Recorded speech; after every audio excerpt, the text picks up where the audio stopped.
قول ایمان سورہ بقرہ کی آیت نمبر 136 میں ارشاد باری تعالیٰ خدا کی وحدانیت اور پیغمبر اکرم صلی اللہ علیہ وآلہ وسلم کی رسالت کا اقرار۔ قول سدید سورہ نساء کی آیت نمبر 9 میں ارشاد باری تعالیٰ ہر شرائط اور ہر حالات میں حق بات کہنا۔ قول معروف سورہ نساء کی آیت نمبر 5 میں ارشاد باری تعالیٰ یتیموں اور بیواؤں کے ساتھ گفتگو کرنا۔ قول بلیغ مؤثر اور واضح گفتگو کرنا ہے، یعنی واضح حکمت اور برہان کے ساتھ ہو، اور یہ ترجمہ ہے سورہ نساء کی آیت نمبر 63 کا۔ انسان ان 10 طرح کی باتوں کے ذریعے ایسی تجارت میں مشغول رہے کہ جس کا فائدہ صرف خداوند عالم ہی جانتا ہے۔ انہی 10 باتوں کی شرح کرنے کے لیے ایک مستقل کتاب کی ضرورت ہے۔ ہم یہاں پر صرف قول احسن کی طرف اشارہ کرتے ہیں جس کے ذریعے لوگوں کو خدا کی دعوت دی جاتی ہے، اور باقی باتوں کی تفصیل الگ کتاب کے لیے چھوڑے دیتے ہیں۔ یہ مصنف بیان کر رہے ہیں۔ جب رسول اکرم صلی اللہ علیہ وآلہ وسلم نے حضرت علی علیہ السلام کو یمن کے لوگوں کی ہدایت کے لیے بھیجا تو ان سے فرمایا، یا علی، کسی سے بھی اس وقت تک جنگ نہ کرنا جب تک اس کو حق کی دعوت نہ دے دو۔ حضور اکرم فرماتے ہیں، خدا کی قسم، اگر خدا نے تمہارے ذریعے کسی ایک انسان کی ہدایت فرما دی تو یہ آپ کے لیے زمین و آسمان کی تمام چیزوں سے بہتر ہے۔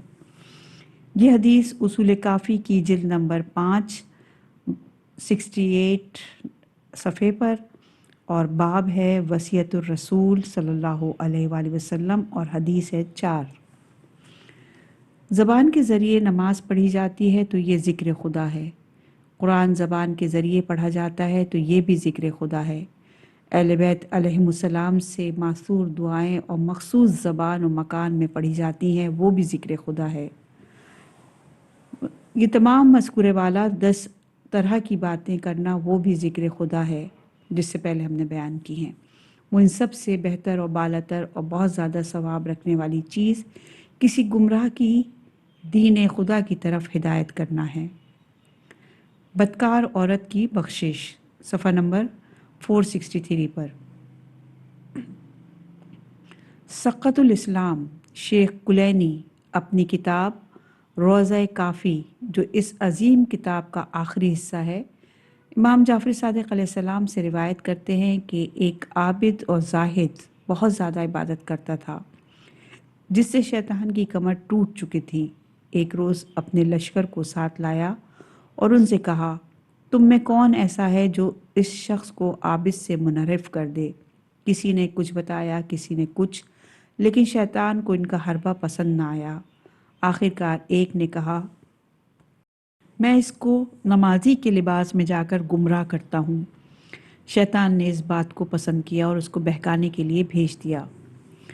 شیطان کا وہ کارندہ اس عابد کی عبادت گاہ میں آیا اور بڑے زور و شور سے عبادت کرنے لگا، یہاں تک کہ اس عابد کو سوال کرنے کی فرصت نہ دی تاکہ وہ اس طرح کی عبادت کا راز پوچھے۔ عابد انتظار کرتا رہا تاکہ کوئی فرصت ملے اور اس سے اس انداز کی عبادت کا حال دریافت کرے۔ موقع غنیمت جان کر اس نے سوال کر ہی دیا تو اس نے جواب دیا، میں نے گناہ کیے اور پشیمان ہو گیا۔ گناہوں سے پشیمانی نے مجھے عبادت سے اس قدر لگاؤ پیدا کر دیا ہے کہ میں کبھی بھی عبادت سے تھکتا نہیں ہوں اور نہ ہی میری امنگ ختم ہوتی ہے۔ اس عابد نے اس بات پر غور کیے بغیر کہ اگر وہ گناہ کرتے وقت ہی مر جائے تو کیا ہوگا، اس سے رہنمائی کی درخواست کی۔ شیطان کے اس کارندے نے اس سے کہا کہ اس شہر کی فلاں عورت بدکاری میں بہت مشہور ہے، اس کے پاس جاؤ۔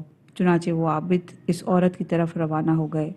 اس عورت نے جیسے ہی اس نورانی شخص کو اس محلے میں دیکھا تو بہت تعجب کیا اور سوچا کہ اس سیدھے سادے عابد کو کسی نے دھوکہ دیا ہے۔ چنانچہ اس سے کہا، اے عابد، انسان کبھی بھی گناہ کے ذریعے مقام عبادت اور مقام قرب خدا تک نہیں پہنچ سکتا۔ جس شخص نے بھی تمہیں اس کام کی رہنمائی کی ہے اس کا مقصد تمہیں گمراہ کرنا تھا۔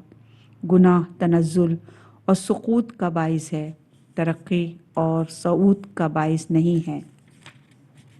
جاؤ اپنی عبادت گاہ میں جاؤ، اس کام کے شوق دلانے والے کو نہیں پاؤ گے۔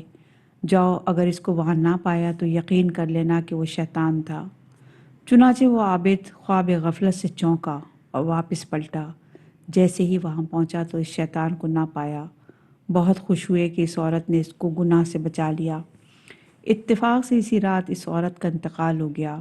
خداوند عالم نے اس زمانے کے پیغمبر کو حکم دیا کہ لوگوں کے ساتھ اس عورت کے جنازے میں شریک ہو، کیونکہ میں نے اپنے ایک بندے کی ہدایت کی خاطر اس عورت کے تمام گناہ بخش دیے ہیں اور اس کو معاف کر دیا ہے اور اس کو اپنی رحمت و بخشش میں داخل کر لیا ہے۔ استجابت دعا کی ضمانت، صفحہ نمبر 464۔ اگرچہ قرآن مجید نے فرمایا، سورہ بقرہ کی آیت نمبر 186، اگر میرے بندے تم سے میرے بارے میں سوال کریں تو میں ان سے قریب ہوں، پکارنے والے کی آواز سنتا ہوں جب بھی پکارتا ہے۔ اسی طرح سورہ غافر کی آیت نمبر 60 میں ارشاد باری تعالیٰ ہے کہ مجھ سے دعائیں کرو میں قبول کروں گا۔ لیکن اس حقیقت پر بھی توجہ کرنا ضروری ہے کہ استجابت دعا کی ضمانت ہر دعا کے لیے نہیں ہے، بلکہ اس دعا کے لیے ہے جس دعا کا کرنے والا اور خود دعا میں تمام شرائط پائے جائیں جن کا تذکرہ قرآن و حدیث میں ملتا ہے۔ ممکن ہے کوئی شخص گریہ و زاری کے ساتھ خدا سے یہ دعا کرے کہ ساری دنیا کا مال و دولت مجھے مل جائے اور قیامت تک کے لیے میری عمر میں اضافہ ہو جائے اور میری شکل و صورت کو جناب یوسف سے بھی خوبصورت قرار دے، میری آواز لحن داؤد سے بھی بہتر بنا دے، میری شجاعت حضرت امیر المومنین علیہ السلام سے بھی زیادہ کر دے اور مجھے پوری دنیا کی حکومت مل جائے اور تمام لوگوں کو میرے حوالے کر دے تاکہ میں ان کے لیے خیر و شر کی درخواست کو قبول کروں۔ اس طرح کی دعاؤں میں دعا کرنے والے اور خود دعا کے ضروری شرائط نہیں پائے جاتے تو خداوند عالم کی طرف ایسی دعا کے استجاب ہونے کی کوئی ضمانت نہیں ہے۔ عرفا زاہدین و عابدین اور صاحب کمال جن میں دعا کے ضروری شرائط پائے جاتے ہیں اور ان کی دعائیں بھی دنیا اور آخرت کی مصلحتوں کی بنا پر ہوتی ہیں۔ اگر دعا کرنے والے کی دعا اس دنیا میں قبول ہو جاتی ہے تو خدا کا شکر ادا کرتے ہیں، اور اگر ان کی دعا اس دنیا میں قبول نہ ہو تو ان کو ذرا بھی ملال نہیں ہوتا، بلکہ صبر و ضبط سے کام لیتے ہیں اور منتظر رہتے ہیں کہ قبول ہونے کا وقت پہنچ جائے تاکہ اس موقع پر وہ دعا قبول ہو جائے۔ روایات میں منقول ہے، دعا انبیاء اور مومنین کا اصلاح ہے۔ دعا کے ذریعے یقینی موت بھی ٹل جاتی ہے اور دعا مقدر کو پلٹ دیتی ہے۔ دعا کے ذریعے انسان کی بلائیں دور ہو جاتی ہیں اور ہر درد و مصیبت سے شفا مل جاتی ہے۔ اہل بیت علیہم السلام کی احادیث میں دعا اور دعا کرنے والے کی شرائط اس طرح بیان کیے گئے ہیں۔ دعا میں اخلاص اور اس چیز کی معرفت رکھنا کہ تمام چیزیں اس کے قبضہ قدرت میں ہیں، اپنے واجبات پر عمل کرنا، اپنے دل کو پاک و صاف رکھنا، سچی زبان، حلال روزی، حقوق الناس کی ادائیگی، حضور قلب، رقت قلب، دعا کے شروع میں بسم اللہ الرحمن الرحیم پڑھنا، محمد و آل محمد پر صلوات بھیجنا، گناہوں کا اقرار کرنا، رونا گڑ گڑانا، زمین پر پیشانی رکھنا، 2 رکعت نماز پڑھنا، دعا قبول ہونے پر یقین رکھنا، دوسروں کے لیے اپنے سے پہلے دعا کرنا، نامناسب دعاؤں سے پرہیز کرنا، مجموعی طور پر دعا کرنا، خلوت میں دعا کرنا اور دعا کے مستجاب ہونے کی امید رکھنا۔ جس وقت دعا کرنے والے میں دعا کرنے کی شرائط جمع ہو جائے اور دعا کی شرائط کی بھی رعایت کی جائے تو یقیناً ایسی دعا ضرور قبول ہوگی۔ 3 گرفتاروں کی دعا، صفحہ نمبر 466۔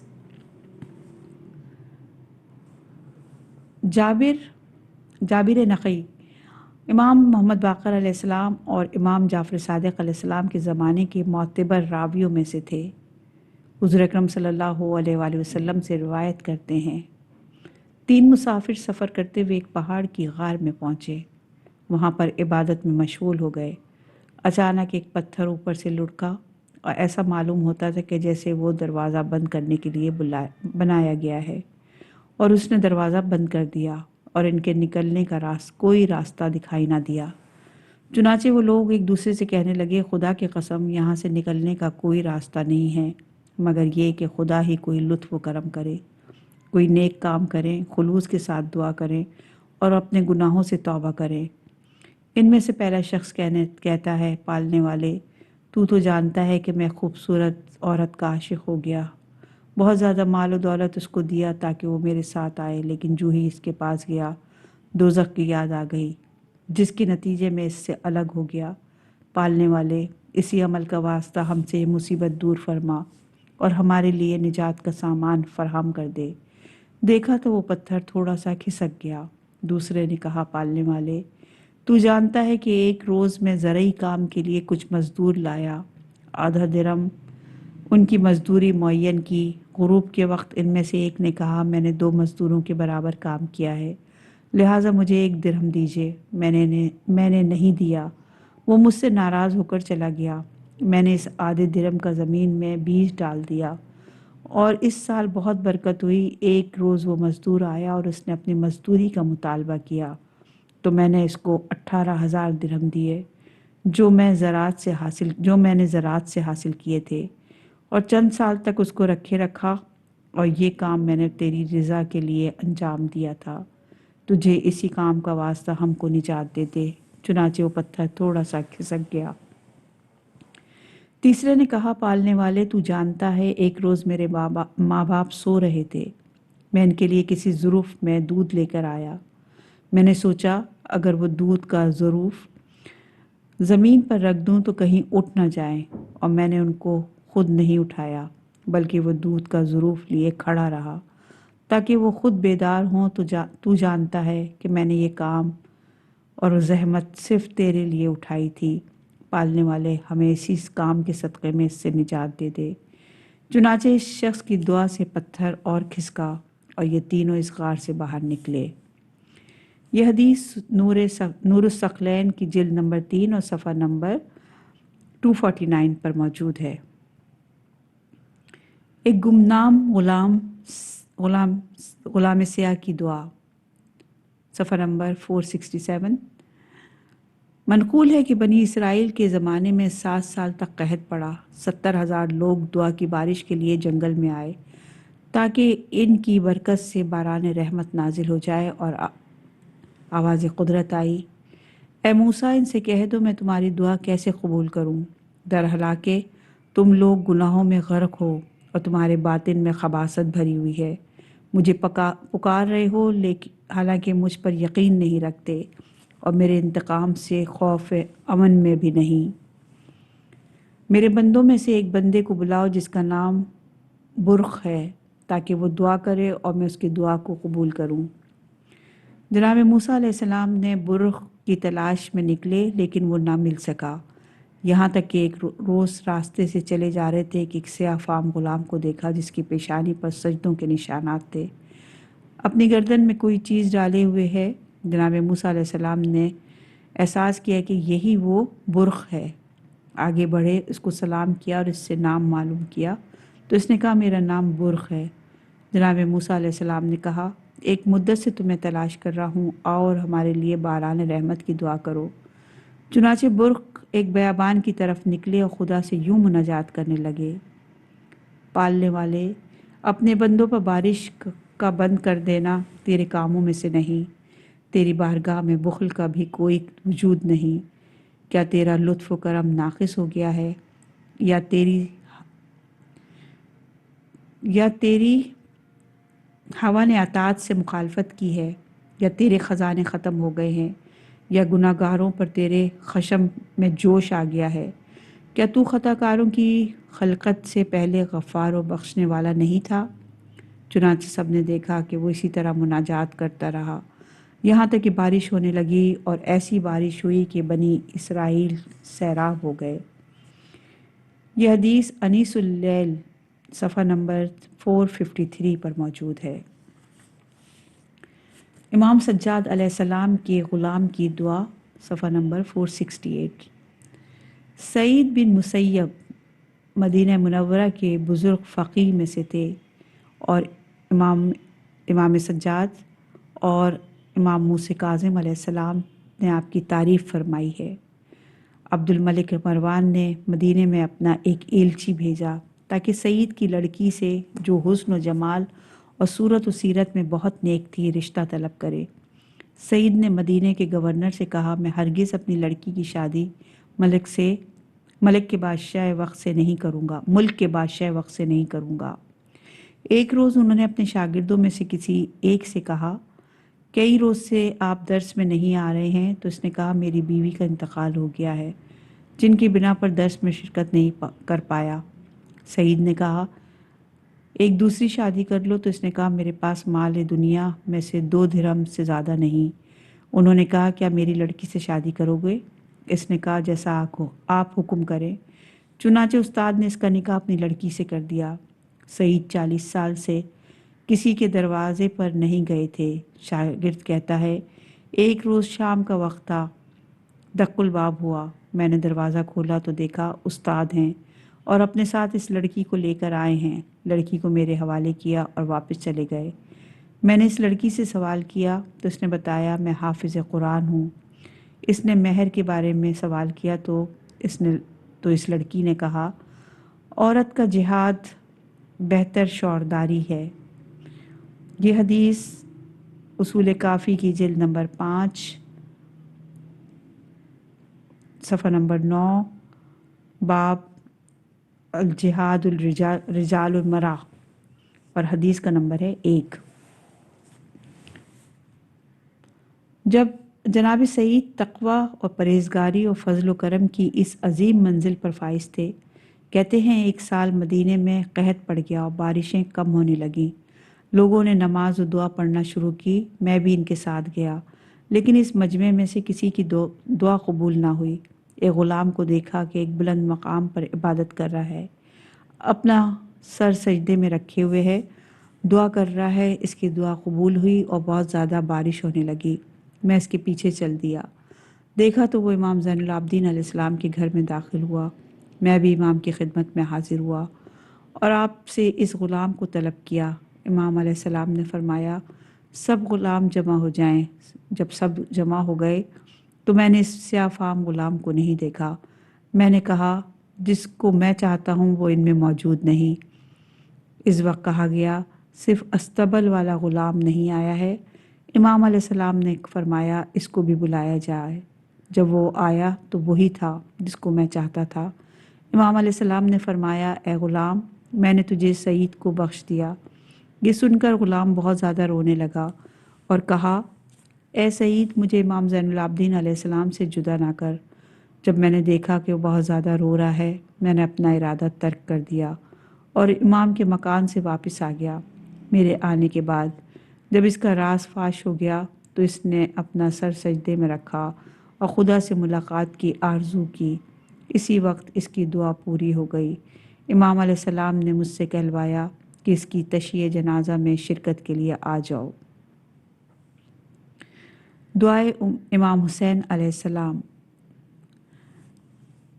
مناقب ابن شہر آشوب عظیم مشان کتاب تہذیب شیخ طوسی سے روایت نقل کرتے ہیں، ایک روز ایک عورت خانہ کعبہ کا طواف کرنے میں مشغول تھی۔ ایک مرد بھی اسی ردیف میں طواف کر رہا تھا۔ اس مرد نے بری نیت سے اس عورت کی طرف ہاتھ بڑھایا۔ اس کا ہاتھ عورت کے جسم میں پر چپک گیا۔ دونوں کا طواف قطع ہوا۔ وہاں مامور خادموں نے ان دونوں کو امیر مکہ کے پاس پہنچا دیا۔ یہ دیکھ کر اس عجیب و غریب واقعے کو دیکھا کہ علماء کو فتوے کے لیے بلایا۔ چنانچہ سب نے کہا کہ اس مرد نے خانہ کعبہ کے نزدیک بہت بڑی خیانت کی ہے، لہٰذا اس کا ہاتھ کاٹ دیا جائے۔ ان میں سے ایک شخص نے کہا، اس کا ہاتھ کاٹنے سے پہلے امام حسین علیہ السلام کا نظریہ بھی معلوم کر لیں۔ جس وقت امام حسین علیہ السلام کو خبر ملی، آپ خانہ کعبہ کی طرف تشریف لائے، اپنے ہاتھوں کو اٹھایا اور بارگاہ رب العزت میں گریہ گزاری کی اور دعا کی اس مرد کا ہاتھ اس عورت سے الگ ہو جائے، اور آپ کی دعا کی وجہ سے اس مرد کا ہاتھ الگ ہو گیا۔ لوگوں نے کہا اس پر جرمانہ کیا جائے، تو امام علیہ السلام نے فرمایا جب خداوند عالم نے اس کو بخش دیا تو تم کیا چاہتے ہو؟ یہ حدیث مناقب ابن شہر عاشوب جلد 4 صفحہ نمبر 51 پر موجود ہے۔ آدھی رات میں ایک زندانی کی دعا۔ عبداللہ بن طاہر کی حکومت کے زمانے میں راستوں اور سڑکوں پر ناامنی پھیل گئی اور لوگوں کا گزرنا مشکل ہو گیا۔ امیر عبداللہ نے بعض لوگوں کو سڑکوں پر تعینات کیا تاکہ راستہ چلنے والوں کو کوئی پریشانی نہ ہو۔ ایک راستے سے 10 چوری کی واردات میں ملوث لوگوں کو پکڑ کر دارالحکومت کی طرف بھیج دیا گیا، لیکن ان میں سے ایک رات کے وقت بھاگ نکلا۔ داروغہ نے سوچا کہ شاید امیر عبداللہ بن طاہر یہ سوچے کہ اس نے رشوت لے کر اس کو بھاگنے کا موقع دے دیا ہے، لہٰذا اس کے بدلے میں اسی کو سزا ہوگی۔ روئی دھننے والے کو جو اپنی زندگی اسی کام سے چلاتا تھا، ایک شہر سے دوسرے شہر جا کر یہ کام کیا کرتا تھا، اس بے گناہ کو پکڑ لیا اور چوروں کی تعداد پوری کرنے کے لیے ان میں شامل کر دیا۔ ان 10 چوروں کو امیر عبداللہ بن طاہر کے پاس حاضر کیا گیا۔ اس نے حکم دیا کہ ان سب کو قید خانے میں ڈال دیا جائے۔ ایک رات پولیس کا ایک سپاہی قید خانہ آیا اور 2 چوروں کو پھانسی دینے کے لیے لے گیا۔ اس موقع پر اس روئی دھننے والے نے کہا، میرے بچے سوچ رہے ہوں گے کہ میں کسی جگہ کام کے لیے رک گیا ہوں، لیکن ان کو کیا خبر کہ ظالموں نے مجھے بے گناہ پکڑ کر چوری کے الزام میں قید خانے میں ڈال دیا ہے۔ اسی رات کے وقت اٹھا، 2 رکعت نماز پڑھی اور سر سجدے میں رکھ کر بارگاہ الہی میں راز و نیاز اور دعا کرنے لگا۔ اسی رات میں عبداللہ بن طاہر نے خواب میں دیکھا کہ اس کا تخت 4 بار زمین پر گرا، اٹھا اور 2 رکعت نماز پڑھی، پھر سو گیا۔ ایک بار پھر اس نے خواب میں دیکھا کہ 4 سانپ اس پر حملہ کر رہے ہیں اور اس کے تخت کو نیچے گرا دیا ہے۔ بیدار ہوا، اپنے خادموں کو بلایا اور کہا کسی مظلوم نے اس وقت بارگاہ الہی میں شکایت کی ہے، اس کو تلاش کیا جائے۔ بہت زیادہ تلاش کرنے کے بعد قید خانے میں پہنچے تو اس روئی دھننے والے کو عجیب و غریب عالم میں دیکھا۔ اس کو امیر کے پاس لایا گیا۔ اس نے سارا واقعہ بیان کیا۔ جب معاملہ واضح ہو گیا تو امیر عبداللہ نے حکم دیا کہ اس روئی دھننے والے کو 10,000 دینار سے نوازا جائے اور اس سے کہا، میری تم سے 3 خواہشیں ہیں، مجھے معاف کر دو، اس تحفے کو قبول کر لو، جب بھی کوئی حاجت ہو تو میرے پاس چلے آنا تاکہ تمہاری حاجت روائی کر دوں۔ اس روئی دھننے والے نے کہا، میں آپ کی 3 خواہشوں میں سے 2 کو قبول کیے لیتا ہوں، آپ کو معاف کرتا ہوں، اس تحفے کو قبول کرتا ہوں، لیکن تیسری خواہش کو ہرگز قبول نہیں کر سکتا، کیونکہ یہ واقعاً بڑی بے وقوفی ہوگی کہ اس بارگاہ کو چھوڑ دوں جس نے میرے نالوں و فریاد کے ذریعے تیری حکومت کی چولیں ہلا دیں، اور ایک ضعیف و کمزور کی بارگاہ میں اپنا سر تسلیم خم کر دوں۔ پالنے والے، تیری بارگاہ میں میری التجا ہے کہ میرے گناہوں سے درگزر فرما اور توفیق دے کہ آئندہ میں گناہوں سے دور رہوں اور تیری عبادت خلوص کے ساتھ انجام دوں، اور میرے اعضاء و جوارح کو طاقت دے تاکہ میں تیری اور تیرے بندوں کی خدمت کر سکوں۔ میرے دل کو اپنے عشق سے مالا مال کر دے، میری روحی اور فکری بیماریوں کا علاج فرما، آخرت میں اپنے محبوب بندوں کی شفاعت اور ان کی ہمنشینی میرے نصیب میں لکھ دے۔ اے میرے محبوب، اے میری تمام امید، یہی میری آرزو ہے، لہٰذا میری تمناؤں کو پورا کر دے اور میری امید کو مایوسی میں تبدیل نہ کر، اے صاحب فضل و کرم۔ منقول ہے کہ ایک شخص حالت احتضار میں تھا۔ رسول اکرم صلی اللہ علیہ وآلہ وسلم نے اس سے کہا، اپنے آپ کو کس حالت میں پاتے ہو؟ تو اس نے کہا، یا رسول اللہ، اپنے گناہوں سے خوف زدہ ہوں، خدا کی رحمت کو امیدوار ہوں۔ حضرت صلی اللہ علیہ وآلہ وسلم نے فرمایا، یہ چیز کسی کے دل میں جمع نہیں ہوگی مگر یہ کہ خداوند عالم جس سے وہ خوف رکھتا ہو اس سے محفوظ کر دے گا، اور جس چیز کی امید رکھتا ہوگا اس کو پوری کر دے گا۔ پالنے والے، تیری بارگاہ میں میری بیجا آرزو نہیں ہے اور تیری بارگاہ میں بیجا آرزویں نہیں ہیں۔ تو نے خود قرآن مجید میں